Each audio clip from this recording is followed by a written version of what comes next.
மும்மொழி கொள்கையை ஹிந்தி திணிப்பாக மட்டும் பார்க்க முடியாது எனவும் ஒரு கலாச்சாரத்தை கண்டிப்பதாகத்தான் நாம் பார்க்க வேண்டும் என கார்த்தி சிதம்பரம் எம்பி விமர்சித்துள்ளார்.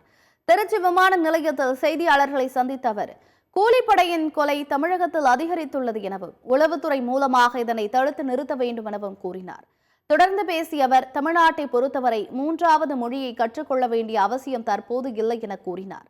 மேலும் மும்மொழி கொள்கையை ஹிந்தி திணிப்பாக மட்டும் பார்க்க முடியாது எனவும் ஒரு கலாச்சாரத்தை கண்டிப்பதாகத்தான் நாம் பார்க்க வேண்டும் என கார்த்தி சிதம்பரம் எம்பி செய்தியாளர்கள் மத்தியில் பேசினார். ஓரங்கட்டப்படுகிறார்கள்.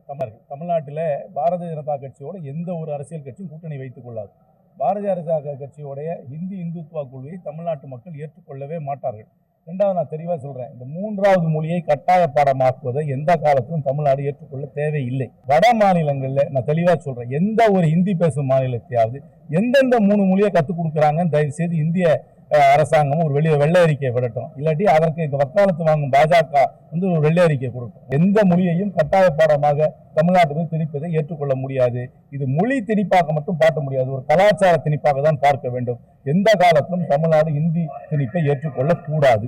இந்த கூலிப்படை கொலை கொஞ்சம் அதிகரித்து விட்டது. கூலிப்படையா இல்லைன்னா அவங்க ஒரு ப்ரீ பிளான்ட் மாடர் தான்.